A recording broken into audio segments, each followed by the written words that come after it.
Concept of Sunnah in the Muwatta of Malik ibn Anas, Mcgill University, 1969. Layth ibn Sa'ad is another very important figure who has helped us to understand the concept of Sunnah in the Muwatta of Malik ibn Anas. In his letter addressed to Malik, Layth has disclosed many facts which throw light on the point that Malik did not invariably follow the actual practice and the consensus of the people of Medina. Rather, in the presence of wide differences in Medina, Malik's claim of following the practice and the consensus does not hold water. It is implied in the letter of Layth that Malik did not represent the actual practice or consensus of the people of Medina, and what he presented was his normative practice or consensus. Abu Yusuf says that the phrases such as بِذَلِكَ أَمِلَتْ الْأَئِمَّةُ وَعَلَى أَهْلِ الْعِلْمِ, apologies, no Arabic, which means according to that the leaders and the people of knowledge practiced, both in Malik and Awza'i, are vague and ambiguous and do not refer to the actual practice. Shaybani, another important authority of Malik, holds that Malik ignored and disregarded the practice of Medina when it did not fit into the general principles of Islam. According to Malik, which Shaybani terms as istihsan. Shah Waliullah of Delhi, although a latter authority on Malik, has helped us a lot in explaining the concept of Sunnah in the Muwatta. Shah Waliullah quotes a statement of Abdurrahman bin Mahdi in the introduction of his work, Al-Musaffa, a commentary on the selection of hadith from the Muwatta by Shah Waliullah himself. The statement reads, Sufyan al-Thawri is an imam in hadith and not an imam in Sunnah, while Awza'i is an imam in Sunnah and not in hadith, but Imam Malik is imam in both of them. Shah Waliullah quotes another statement by Hafidh ibn Salah explaining the meaning of a sunnah in the statement above. The meaning of sunnah is that which is the antonym of bid'ah, innovation. It is possible that a person may be a scholar of hadith but not be a scholar of sunnah.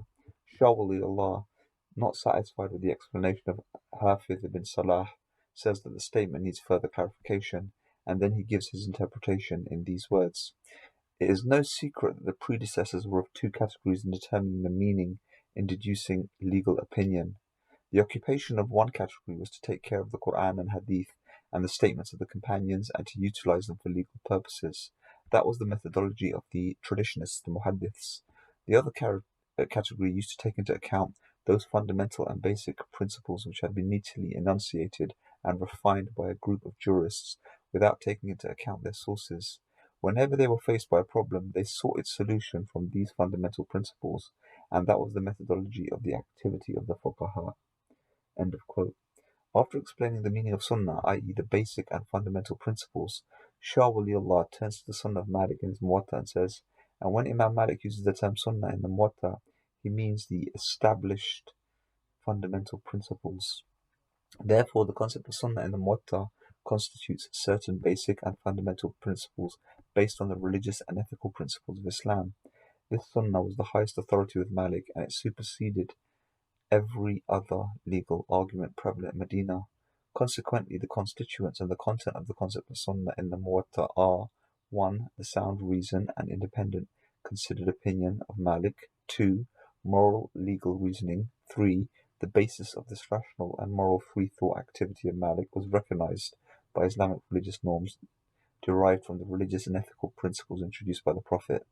That is why we find two things in the Muwatta. 1. The legal material in the shape of pronouncements, decisions, and statements from the authorities of the past and present. 2. A standard of judgment for the purpose of evaluating and assessing the material for establishing its validity and genuineness and presenting a normative and an ideal practice. The primary intention of Malik, therefore, was to present a normative practice. If this were possible on a given point, though the already existing practice, Malik accepted it. If not, then he tried to mold the actual practice by diverting attention from it to his own preferred concept of the normative practice. On such occasions, Malik usually applied some expressions which are suffixed or prefixed by the term indana. Indana is applied to the practice or opinion or statement or decision of one single authority of Medina. If such a view is practiced or held by two or more authorities, then its force is augmented. We have pointed out at various places that very often Malik has applied this term, even to his personal opinion.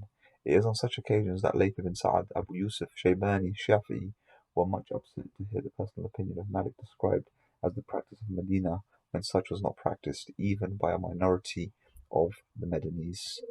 End of chapter 5 and conclusion to remain. Stay tuned for many more parts.